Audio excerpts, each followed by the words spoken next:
¿Sabía usted que la familia debe ser un reflejo de la Santa Iglesia? ¿Sabía que así como en una iglesia hay altar, púlpito, confesionario, también los hay dentro de un hogar? ¿Está sintiendo los ataques del demonio y del mundo contra la institución familiar? Acompáñenos en este podcast en que veremos cómo la familia efectivamente es una iglesia doméstica, un reflejo de la Santa Iglesia, y en el cual veremos consejos para crecer en gracia, en virtud y fuerza para enfrentar las luchas del mundo de hoy. Acompáñenos hasta el final.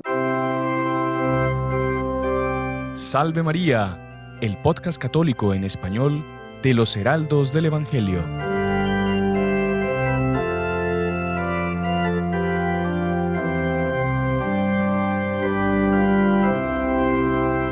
Muy estimados amigos, sean todos bienvenidos a un episodio más de nuestro podcast Salve María con los Heraldos del Evangelio. Y el día de hoy, como siempre, les traemos un temazo, un tema importante para nuestra vida espiritual. Yo sé que todos deben pensar, siempre comienzan igual diciendo que el tema es importante, pero es que de hecho todos los temas de la Santa Iglesia Católica, Apostólica y Romana son importantes. Y la verdad que también son, podríamos decir, infinitos, porque si Dios es infinito, hay pues infinitas, digamos, realidades que podríamos tratar. Así que bueno, pero el tema de hoy es importantísimo porque nos habla de la célula de la sociedad, que es la familia. Muchas veces nos preguntamos que, bueno, los problemas de la sociedad, sí, los problemas de la sociedad son enormes, sin números, pero si nos enfocamos en la célula, en el núcleo de la sociedad, pues vamos a poder salir adelante y vencer con más facilidad pues todos estos problemas. Y traemos aquí para este episodio a nuestro queridísimo Padre Rodrigo Solera, que ya nos acompañó en el podcast anterior y que es una alegría tener aquí. Salve María, Padre Rodrigo, bienvenido. Salve María, San Juan Andrés, muchas gracias y me alegra mucho poder estar con ustedes una vez más en este podcast, una vez que vamos a tratar de ese tema de la familia, que es un tema fundamental, una vez que la familia está tan atacada en nuestros días. Sí, justamente la hermana Lucía decía eso, ¿no? Que el demonio se iba a esmerar especialmente en destruir la familia en nuestros días. Exactamente, y es un tema porque el enfoque que le vamos a dar específicamente a la familia es un tema muy actual, porque pocos días atrás el Papa León XIV, en un saludo, después de haber rezado Regina Coeli, se dirigió a la multitud diciendo: saludo a todas las familias. Pequeñas iglesias domésticas en las que el Evangelio es acogido y transmitido. Y precisamente queremos tratar el tema de la familia, un tema tan importante bajo aquel aspecto. La familia en cuanto a iglesia doméstica, en cuanto reflejo de la Santa Iglesia.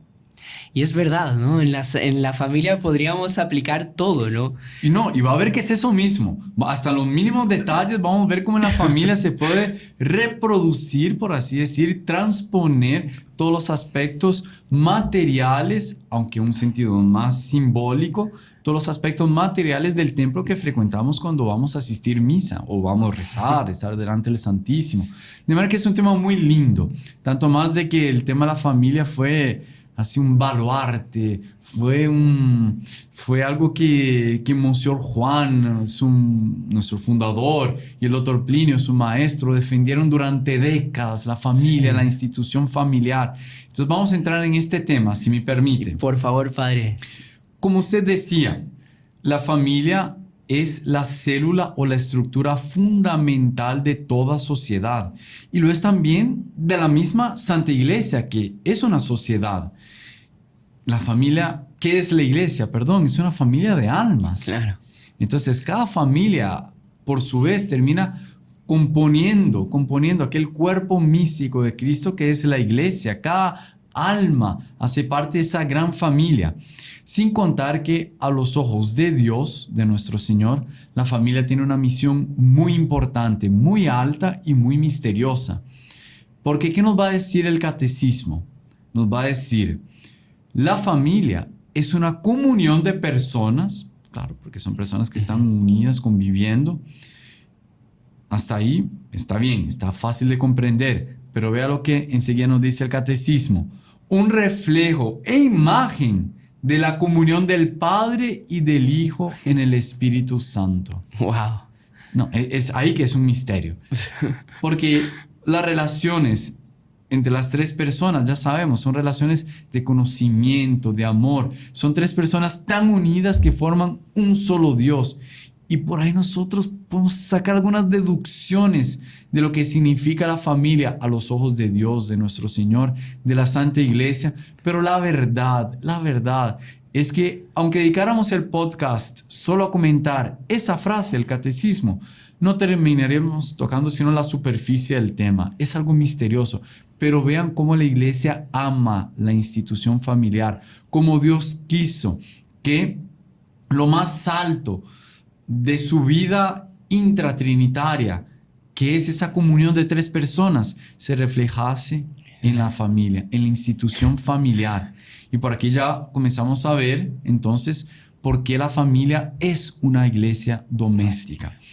Solo vamos antes considerar el origen de ese concepto, iglesia doméstica, porque alguien dirá, bueno, ¿pero dónde salió esto? Sí. ¿Será que es algo reciente del magisterio o de algún santo? En realidad ya tiene su origen remoto en San Pablo. San Pablo, porque al final de su epístola a los romanos, él dice, saludad también a la comunidad que se reúne en su casa. Esa casa es la de Priscila y Áquila, que era un matrimonio que acompañó a San Pablo en sus misiones. Pues bien, eso es como está dicho en la traducción actual, la Nueva Vulgata. Pero en la Vulgata, la traducción anterior, hecha por San Jerónimo, la expresión que se utilizaba era iglesia doméstica, et domesticam eorum ecclesiam salutate. Wow. Y saludad la iglesia doméstica de ellos. Qué bárbaro. O sea, es un término que tiene 2000 años prácticamente. Claro, o sea, la traducción de la Vulgata fue hecha en el siglo IV, pero claro, por esa tradición de San Pablo y por el hecho que las iglesias no habían catedrales, basílicas ni nada, donde se celebraba la Santa Misa, donde se reunían para predicar, eran muchas veces en hogares. Por lo tanto, como usted dice, sí, tiene un origen bimilenar. San Agustín, el fundador de nuestro querido Papa León XIV, ¿qué decía San Agustín a los esposos? Ocupad mi lugar en el seno de la familia. O sea, él decía que los esposos representaban el obispo en la familia. Lo que era el obispo para su diócesis eran los padres, los esposos en su familia. También interesante, en la Edad Media había una costumbre de considerar la familia como si fuese una orden religiosa, en la cual el abad era el padre, por ejemplo. Entonces también ya vemos que en el espíritu medieval esa figura de la familia como una iglesia, una orden religiosa, era muy viva. Ahora, la tradición y el magisterio confirmaron esta noción de la familia como iglesia doméstica. Por ejemplo, el Papa San Juan Pablo II dijo, eso fue en una carta a las familias en el año 94, los padres de la iglesia han hablado de la familia como iglesia doméstica, San Agustín, por ejemplo, y como pequeña iglesia, San Juan Crisóstomo, por ejemplo. Después, el Concilio Vaticano II dijo en la Lumen Gentium, de este consorcio, de esta unión matrimonial, procede la familia. En esta especie de iglesia doméstica, los padres deben ser para sus hijos los primeros predicadores de la fe mediante la palabra y el ejemplo. Por lo tanto, ya vemos que este concepto de la familia como iglesia doméstica tiene su origen remoto en la Sagrada Escritura, San Pablo, en la tradición de los padres y doctores de la iglesia, como también en el magisterio más reciente, para no decir muy reciente, porque aquel saludo del Papa León XIV fue el 1 de junio. Wow. Entonces fue Sí. en estos días. Ahora vamos ya a desenvolver más ese concepto en la práctica, porque es que el hogar debe ser un reflejo del templo de Dios. ¿Y cómo debe serlo? Recuerde que le dije que aquello que usted hacía mención de que se puede hacer una transposición de la iglesia al hogar es algo muy real y muy práctico, aunque tendrá sus sentidos espirituales, simbólicos, es algo muy real y práctico, como vamos a ver. Entonces, el hogar tiene algo de sagrado, claro, porque es fundado sobre el presupuesto de las bendiciones, de las gracias de Dios con el sacramento del matrimonio. El sacramento del matrimonio es sagrado. También es algo misterioso. Es una unión natural, lo es, pero es algo también misterioso, porque San Pablo va a decir que él concibe el matrimonio como un reflejo de la unión de Cristo con su iglesia. Entonces también, Es otro nivel. la familia era la comunión de las tres personas divinas. El matrimonio, la unión de Cristo con su iglesia. Estamos tocando en misterios. Y es el propio San Pablo que dice, es un misterio. Por lo tanto, es algo altísimo. Padre, impresionante cómo, o sea, cualquier persona común que no es religiosa, que vive, no se da cuenta de lo altísimo que es la familia en sí. O sea, la familia representa a la Santísima Trinidad y representa la unión de Cristo. O sea, es algo de, si la persona tuviese eso en mente, ya su... El convivio familiar sería diferente, ¿no? Exactamente. No sé. Sí, muy bien, ¿no? Es verdad. Y siendo entonces la familia, el hogar, algo de sagrado, también se le puede llamar de templo, porque en el hogar, como en el templo, Dios se hace sentir de manera especial, por sus bendiciones, por sus gracias. Ahora, vamos a considerar las partes de un templo. No es verdad que una iglesia hay un altar y que el altar está en el centro, tal vez no en el centro arquitectónico, pero en el centro cuanto que ahí converge todo. Ajá. ¿Por qué? Porque ahí es donde se renueva el sacrificio de nuestro Señor en la cruz. Ese sacrificio redentor que obtuvo para nosotros el perdón y al mismo tiempo nos conquistó la gracia para nuestra salvación y santificación. Perdón, como también nos conquistó la gracia. Pues bien, en el hogar también hay un altar, ¿sabía? No se me ocurre. En realidad no solo hay un altar, hay muchos altares. Imagino muchos que no altares. se refiere a un altarcito físico con una imagen. Exactamente. Si ven que ya he visto muchas veces niños muy inocentes celebrando su misa, etc. Pero no, efectivamente no es a eso que me refiero. Señor Juan Andrés, no lo quiero colocar en aprietos, pero piense un segundo interiormente y les pido a todos ustedes que nos acompañan que hagan lo mismo. Interiormente, piensen y traten de adivinar cuál es o cuáles son esos altares en el hogar. Y verán que es algo muy real, de nuevo, simbólico y espiritual, pero al mismo tiempo muy real y práctico. A ver, también les pido a todos ustedes que lo escriban en comentarios qué fue lo que pensaron para ver si se adivinan o no, si aciertan. Perfecto. Entonces, en el hogar también hay altares y son los corazones de los que forman la familia. ¡Wow! ¡Qué bonito! ¿Por qué? Porque en este altar del corazón se ofrecen sacrificios diarios. ¡Qué bárbaro! Por ejemplo, el cumplimiento del deber y el mismo convivio imponen sacrificios. Claro, nada más agradable que el convivio humano, pero también nada más difícil que el convivio humano, dicen. Exactamente. ¿Por qué? Porque cuando estamos movidos por la simpatía o, sobre todo, por la gracia y las bendiciones, perfecto. Esa armonía del convivio es un verdadero gusto y placer legítimo. Pero entre tanto, cuando estamos movidos por egoísmos, comparaciones o cuando simplemente hay fricción por los defectos de una y otra parte, ahí el convivio se hace muy difícil. Entonces es necesario, tanto para el cumplimiento del deber como para el convivio, que haya virtud, mutua comprensión, tolerancia a los defectos. También el hogar exige el trabajo de la educación de los hijos. En los hijos va a exigir la obediencia a los padres que no siempre van a comprender. Entonces nosotros vemos que hay mucho sacrificio, hay mucha razón para sacrificio. Y eso se ofrece ¿a dónde? En el corazón, interiormente aceptando. Entonces de repente es un momento que el esposo o la esposa están un poco más estresados, preocupados, cansados y dice una palabra un poco más fuerte, etc. El otro se siente en su derecho de imponerse, de reprender, de devolver aquel insulto o ofensa o lo que sea.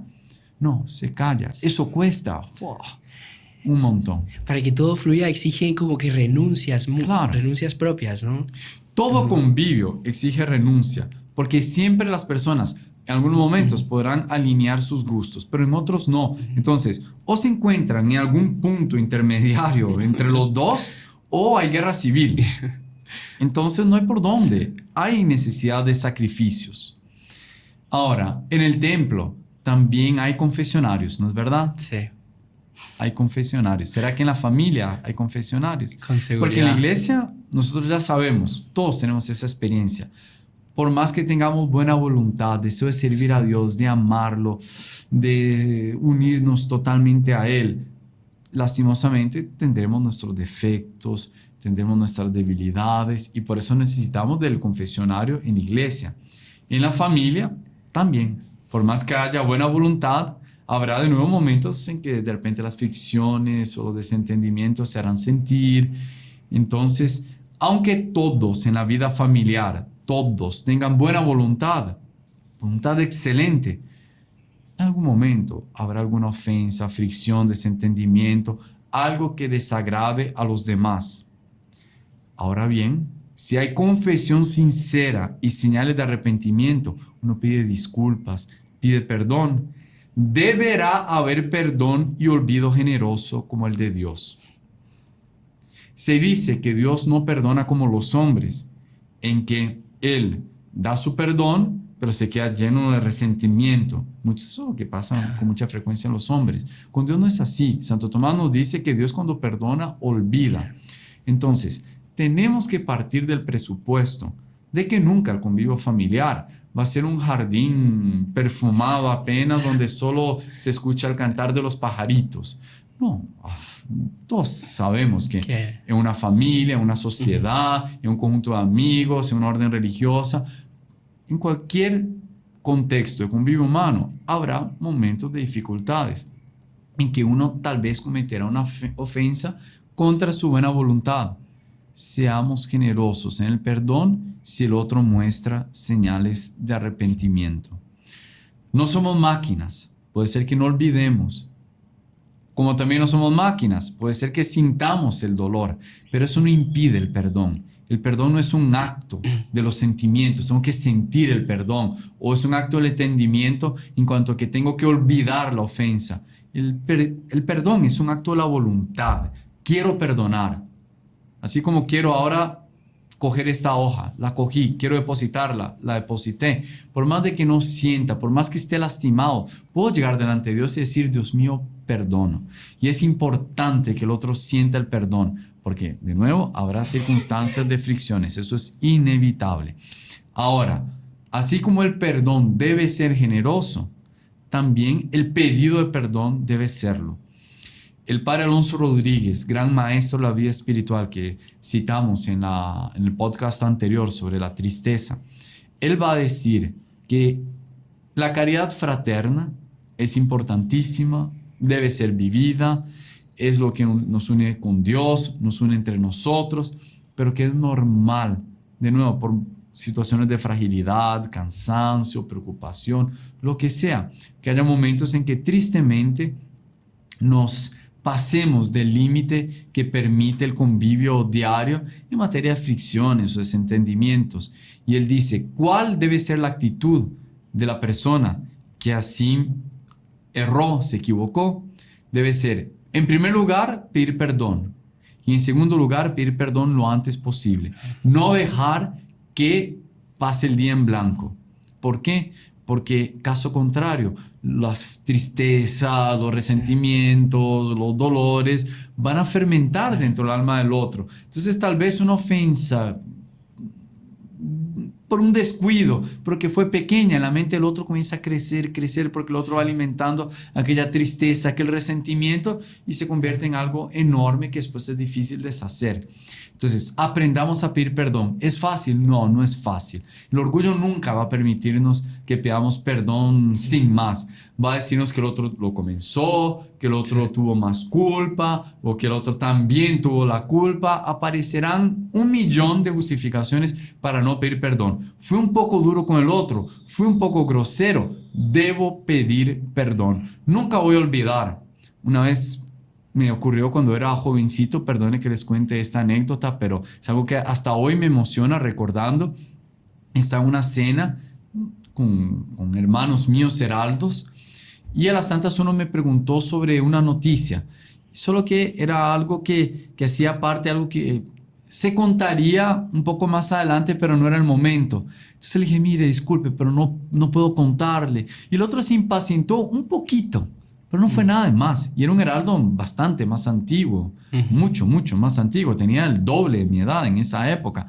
Pero le prometo, no fue nada de más. Él mostró un poquito de impaciencia, pero no fue nada de más. Bueno, corrió el resto de la cena normalmente, etc. Cuando llegué la noche en mi celda, en mi cuarto, abro la puerta y veo un papelito en la oscuridad. Sin ver la luz, ¿qué será este papelito? Era aquel heraldo más antiguo deshaciéndose por escrito en pedidos de perdón por aquella impaciencia.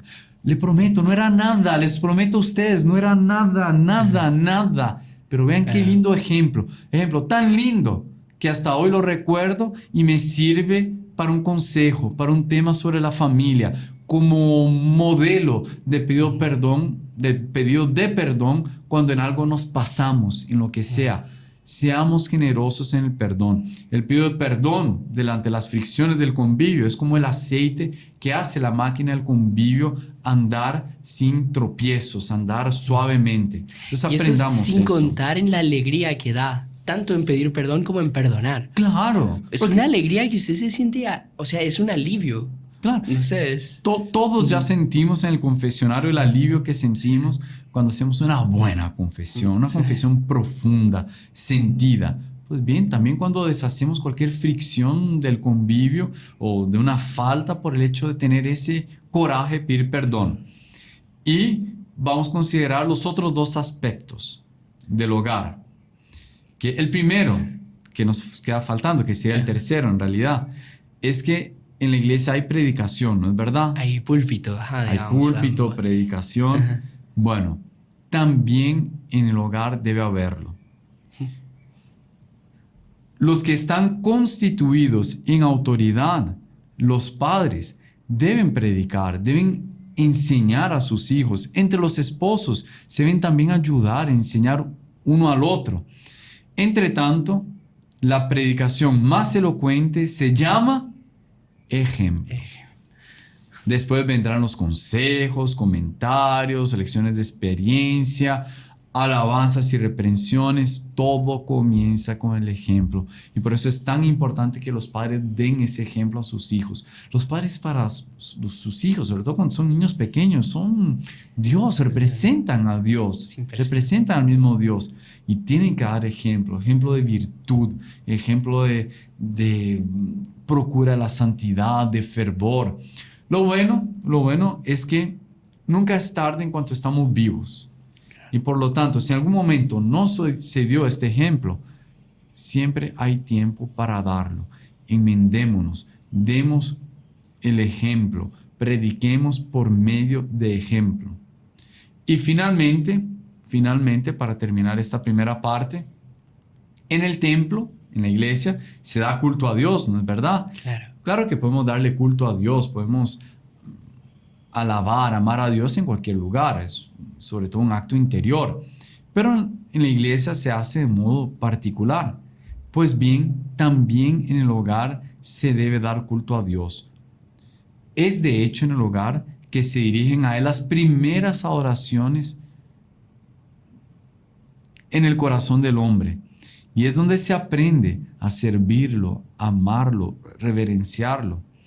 Ahora bien, para que el hogar se parezca más al templo y de hecho se le pueda dar esa alabanza a Dios, es importante que la familia practique la religiosidad. O sea, practique la oración, si posible la oración en familia. Vayan a la iglesia, procuren ir juntos. Si tienen hijos pequeños, que los acostumbren a ir a la iglesia, hagan ese esfuerzo. Sí, nunca es fácil, pero se debe dar ese culto. Ahora bien, no basta ir a la iglesia, se asiste a misa y después hace una dicotomía entre la iglesia y el hogar. No, el hogar debe ser, como veremos más adelante, una continuidad de la iglesia también en ese aspecto. Así como la iglesia es santa, así como nosotros, y no digo solo la iglesia católica en cuanto a institución en general, no, cada templo que es dedicado, consagrado a Dios, que es sagrado, también la casa. Y se le debe dar el culto a Dios correspondiente, con toda dignidad. Debemos procurar que nuestro hogar sea santo. Pero es justamente sobre este último punto que vamos a tratar en la segunda parte. Sobre todo este segundo punto que vamos a desarrollar. Así que bueno, no se despeguen, no se vayan, que en la segunda parte esto se va a poner mucho más interesante. Continuamos con la segunda parte de nuestro programa Salve María con los Heraldos del Evangelio. En la primera parte estuvimos viendo aquí con nuestro queridísimo Padre Rodrigo Solera cómo la familia es una iglesia doméstica. Y quedamos que en esta segunda parte íbamos a hablar un poco de cómo nuestra familia no solo debe ser una imagen de la iglesia, sino que debe ser una continuación de la iglesia. Así que vamos a pedirle aquí a nuestro queridísimo Padre Rodrigo que continúe con esa explicación tan linda que nos estaba hablando de esa unión, mejor dicho, más que de esa unión, de esa continuación. Exactamente. Que no haya una separación, una dicotomía entre lo que hacemos en la iglesia como familia y en nuestra familia que debemos mantener. Exactamente. Y prepárense porque es la parte más linda, ya no es tan práctica como la anterior, o sea, tratando de aspectos visibles de la iglesia aplicados a la familia, pero es una parte muy elevada, muy, muy linda. Pues bien, para esto voy a basarme en la tesis doctoral de Monseñor Juan en Derecho Canónico. Y vamos a ver cómo el hogar debe ser una transposición de la liturgia de la Santa Iglesia. Porque veíamos en el punto anterior que así como en la iglesia, en el templo, se rinde culto a Dios, ese culto debe prolongarse en el hogar, debe continuar en el hogar, debe aplicarse al hogar. Pero uno podría decir, ¿pero cómo exactamente? Bueno, nosotros sabemos que justamente cuando vamos a la iglesia, al menos en la mayoría de las veces, es para asistir a la Santa Misa, es para participar de la liturgia de la Santa Iglesia. Esa liturgia, dice Monseñor en su tesis doctoral, desempeña un papel de gran alcance en la sacralización de la sociedad. La iglesia, los vasos sagrados, son de hecho sagrados, claro. ¿Por qué? Porque ya están consagrados al culto de Dios.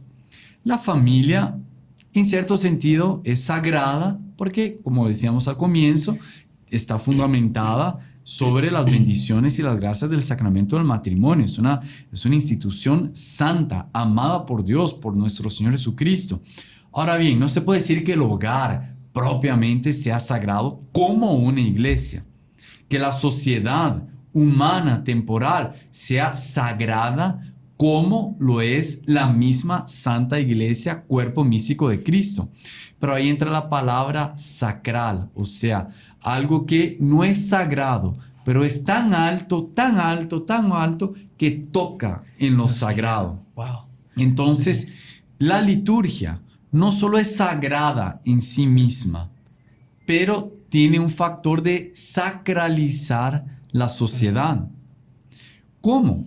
Transmitiendo a través de símbolos la belleza de las verdades de fe y con un efecto hasta más eficaz que la misma doctrina seca. Alguien diría, no, yo prefiero hacer un buen libro de teología que que una misa celebrada bonita, con cortejos, incienso. Pues bien, para comenzar, cada aspecto tiene su papel. Pero como vamos a ver, la liturgia tiene una fuerza para formar las almas, como ni siquiera el texto, la letra, muerta, escrita tiene. Si no estoy mal, incluso el Papa Pío XI al instituir. Exactamente. Eso es lo que cita Monseñor Juan en su tesis. El Papa Pío XI discernió con claridad esta realidad. Él lo dice esto en el mismo documento, Quas Primas, en que instituyó la solemnidad de Cristo Rey. Porque después de él tratar de por qué nuestro Señor es Rey y de tratar al respecto de las verdades de fe en torno a la solemnidad para justificar su institución, él va a decir: para instruir a los fieles en las verdades de la fe y llevarlos así a las alegrías de la vida interior. Alegría, vea cómo el Papa está preocupado con la alegría. Más eficaces que los documentos del magisterio son las festividades anuales de los sagrados misterios. Sí, porque de hecho, ¿quién se acuerda de un documento pontificio? Exacto. O sea, y no es por falta de reverencia, pero él mismo va a decir, los documentos se dirigen sobre todo al entendimiento y muchas veces son leídos por pocos y solo una vez, mientras las festividades, o sea, las liturgias, influencian no solo la inteligencia, mas también el corazón, o sea, al hombre por entero. Y estas fiestas se van renovando año a año, año por año, año por año. Entonces, no se puede negar, dice Monseñor Juan en su tesis. Ya vamos a ver cómo eso se aplica a la familia. De nuevo, es algo muy alto, muy lindo, pero ya vamos a llegar a este punto. Por favor, señor Juan Andrés y todos, solo me acompañen en esta introducción. No se puede negar que un acto litúrgico celebrado con la debida compenetración, reverencia y manifestando toda la belleza que le es inherente, ejerce una acción benéfica sobre los fieles. Claro que no, es lo que decía el Papa Pío XI, modelando en lo más hondo su mentalidad y llevándolos a imitar en alguna medida el ritual presenciado. Y ahí está la clave. Que toda esa sacralidad, toda esa belleza, todo ese ceremonial debe ser aplicado de forma equilibrada, claro, con sus debidas limitaciones, pero debe ser aplicado en la familia. Él va a decir, esta transposición del ceremonial no se cifra en una mera repetición de gestos. Claro, entonces va a repetir los gestos que hacía el Padre durante la misa, no. Pero debe proyectarse para la vida y el ambiente de la sociedad. Debe proyectar la sacralidad de esos actos litúrgicos. ¿Cómo? El padre o la madre, aquí llegamos al punto, el padre o la madre que asistieron a una celebración esplendorosa deben aplicar en el día a día el ritual de la Santa Iglesia a un ritual en la iglesia doméstica, en la iglesia templo, a la iglesia doméstica familia. O sea, el ceremonial que presenciaron en la iglesia.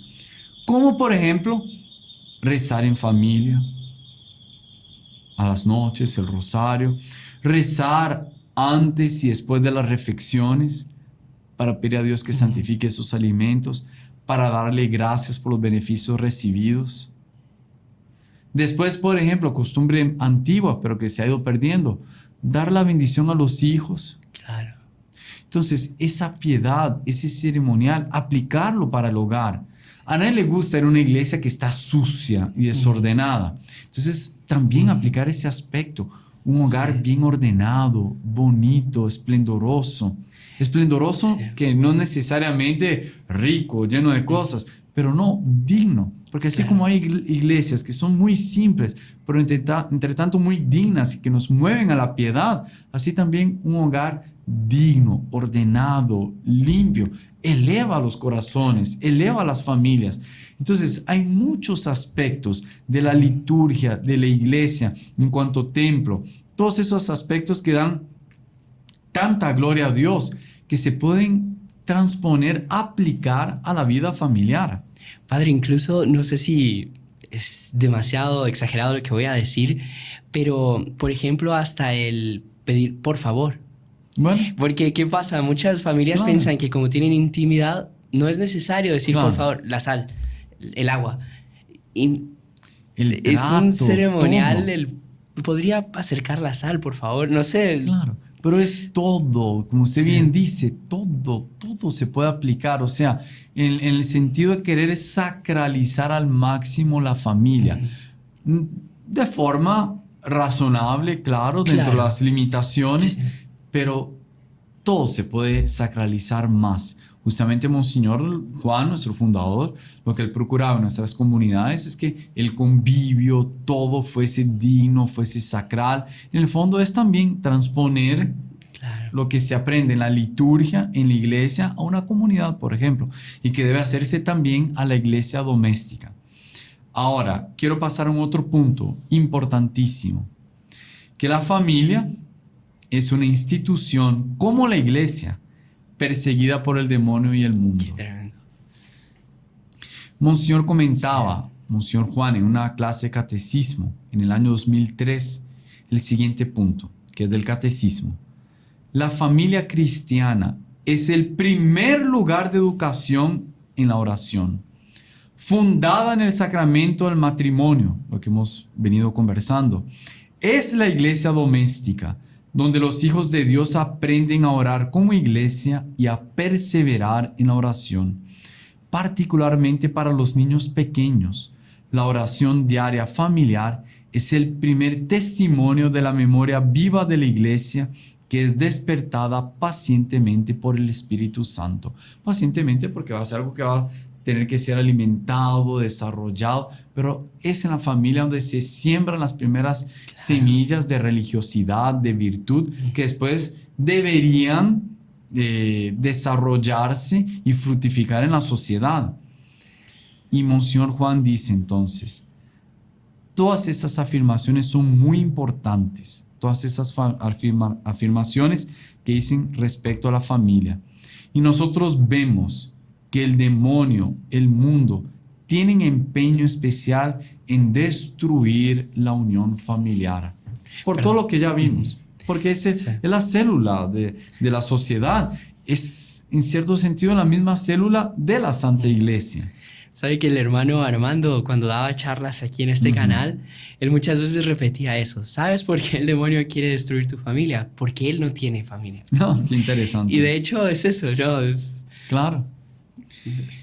Entonces, Monseñor Juan recordaba cómo nuestro Señor elevó la unión conyugal a un sacramento y él dice que en esta unión, en ese sacramento, se van a recibir gracias especiales, que no se debe temer nada.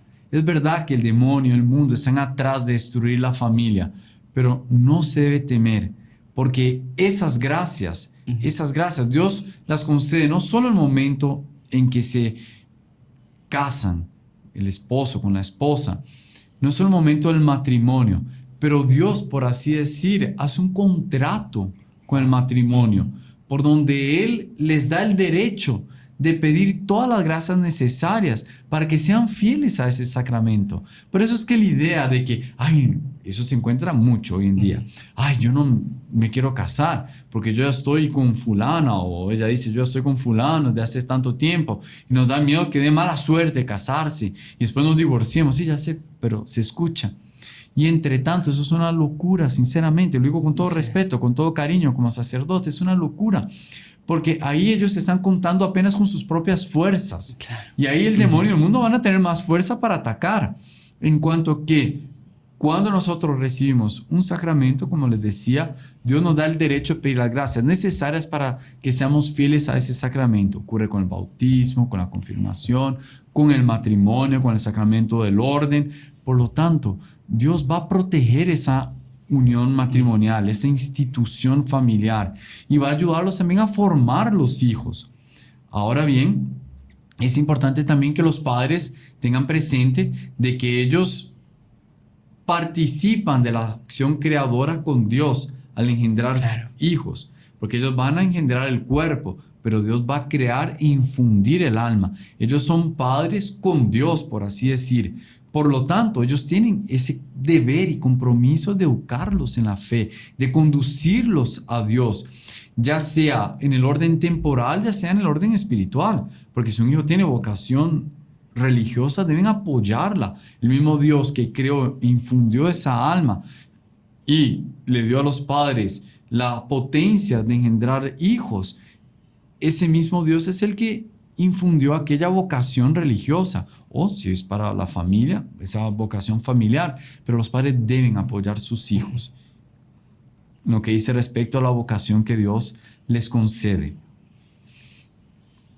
Ahora, también un comentario del doctor Plinio en el año 95, un comentario también muy profundo. Decía el doctor Plinio: de todas las instituciones contemporáneas, la mayoría de ellas en ruinas, si lo consideramos. Sí. ¿Por qué? Porque la revolución, que es ese proceso de mal, ¿qué es lo que visa la revolución? Destruir la cristiandad, o sea, esa sociedad, esa civilización que nació de la sangre preciosísima de nuestro Señor Jesucristo. Y una vez que va destruyendo la cristiandad, va destruyendo y dejando en ruina las instituciones que nacieron de la misma cristiandad. Pero decía el doctor Plinio, y esto ya era en el 95, por lo tanto estamos hablando de 30 años atrás.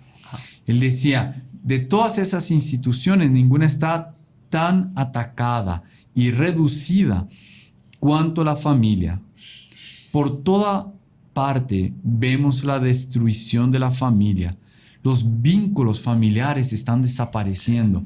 Y también para eso contribuye mucho todos estos medios sociales, de redes sociales, porque si bien son un instrumento muy útil y nosotros nos servimos mucho de ellos, gracias a uno de esos, por ejemplo, ahora tenemos la alegría de poder convivir un poco con ustedes, conversar. Pues bien, entre tanto, ¿cuántas veces no son causa de separación? Exactamente. Ya no hablan más, están apenas en la computadora, en el celular, se pierden horas, no conviven ni con Dios ni entre sí. Entonces, son muros que van siendo creados por la sociedad actual. La familia, miren qué impresionante lo que él dice, y lo decía 30 años atrás. La familia está amenazada de ser, de aquí a poco, una palabra que designa una realidad histórica que no existe más. Qué fuerte. Claro que Dios no lo va a permitir, No. pero es casi lo que estamos viviendo. O sea, lo que se ve de familias destruidas, es de partir el corazón. Y él hablaba, se lamentaba de cuánto en esta destrucción de la institución familiar también estaba como factor los ataques que se hacen a la iglesia, porque la iglesia, siendo debilitada, aquel influjo de gracias y bendiciones que ha debilitado en la misma familia, porque recuerde que la fuente de las bendiciones, de las gracias de la familia es la Santa Iglesia. La familia debe vivir del ejemplo de la Santa Iglesia, pero ahí entonces la destrucción de la familia, el hecho que se debilite la institución familiar, después va a redundar en un ataque a la iglesia. Claro. ¿Por qué? Porque ¿de dónde salen los miembros vivos de la iglesia? De las familias. Entonces el demonio sabe que para destruir, claro que la iglesia es indestructible y claro que Dios no va a permitir que la institución familiar desaparezca por completo, pero Él sabe que para desfigurar, debilitar ambas instituciones, Él tiene que atacar una, atacando una, ataca la otra. Y así comienza una especie de círculo, claro, vicioso. Más que bonito lo que decía el doctor Plinio aquí.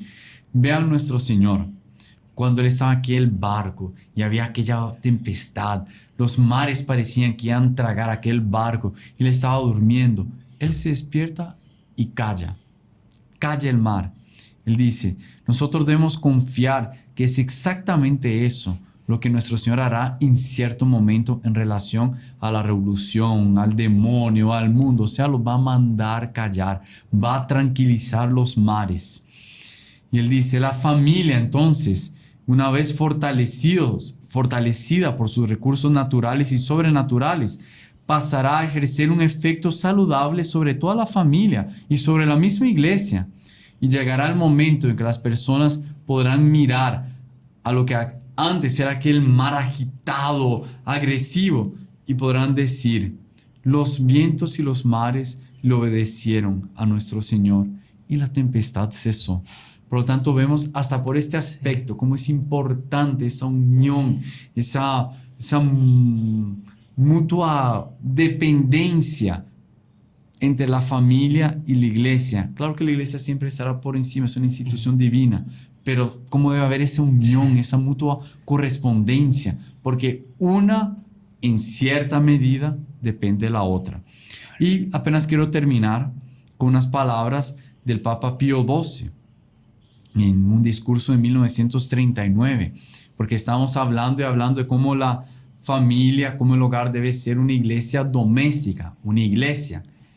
Él va a decir aquí cómo la familia debe ser una basílica doméstica. Una basílica doméstica. Porque él va a decir, el término basílica significa originariamente la casa del rey. Y es dedicada con un rito solemne, que es consagrada. Se torna sagrada. Y la familia debe ser sacral. También vosotros, decía él a los recién casados, debéis hacer, por decirlo así, la dedicación, la consagración de esta basílica. Esto es, debéis consagrar a Dios bajo la invocación de la Virgen Santísima y de vuestros santos patronos, vuestro pequeño templo familiar. Procuren todos, tanto en su ámbito familiar, nosotros en nuestra comunidad religiosa, que sean reflejos de la Santa Iglesia, que sean la casa del Rey, o sea, que Cristo Rey reine en nuestras familias, que la realeza de Nuestra Señora impere sobre nuestros hogares y sean dignos de la presencia de ellos. Qué bonito. Bajo la invocación de la Virgen Santísima. No olvidéis que todos los esfuerzos serán vanos y que no encontraréis la felicidad de vuestro hogar si Dios no edifica la casa con vosotros para vivir allí con su gracia.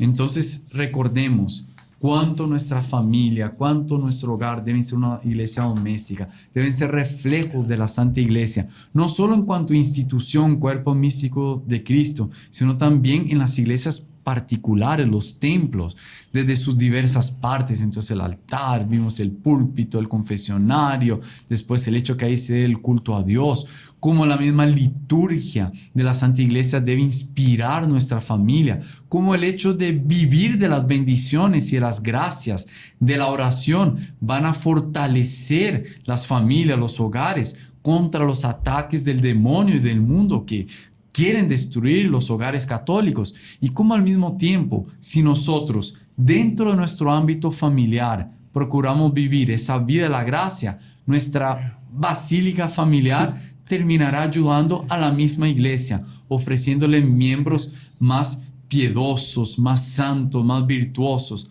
Entonces recémosle a Nuestra Señora para que este podcast de alguna forma nos ayude a todos nosotros en nuestro respectivo ámbito a vivir más plenamente ese llamado a que nuestra comunidad, nuestra familia sean iglesias. Padre, muchísimas gracias de verdad por explicarnos todo esto de una manera tan buena. Y a todos ustedes que nos siguen, saben que Monseñor Juan, nuestro fundador, él decía que una de sus mayores preocupaciones era hacer que esta obra de los Heraldos llegase hasta el fin del mundo. Decía, ¿cuál es la fórmula para que sea indestructible y llegue hasta el fin del mundo? Que esté unida a la iglesia. Entonces lo mismo aquí.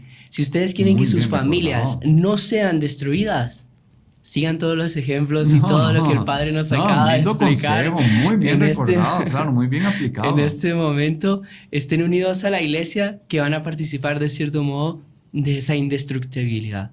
Así que, Padre, quería pedirle si puede rezar un Ave María con nosotros, pidiendo por todas las familias que están asistiendo a este podcast, y luego pues terminar con su bendición sacerdotal. Claro que sí. Y vamos a pedir mucho a Nuestra Señora que interceda por todos ustedes, les ayude. Ella vivió en familia, la Sagrada Familia, es madre, es esposa. Ella sabe cuáles son los sufrimientos de una familia, las luchas, los desafíos. Después ella como madre conoce todo lo que se pasa con nosotros, desde lo más alegre hasta lo más duro, lo que más nos causa sufrimiento. Ella nos acompaña en todo.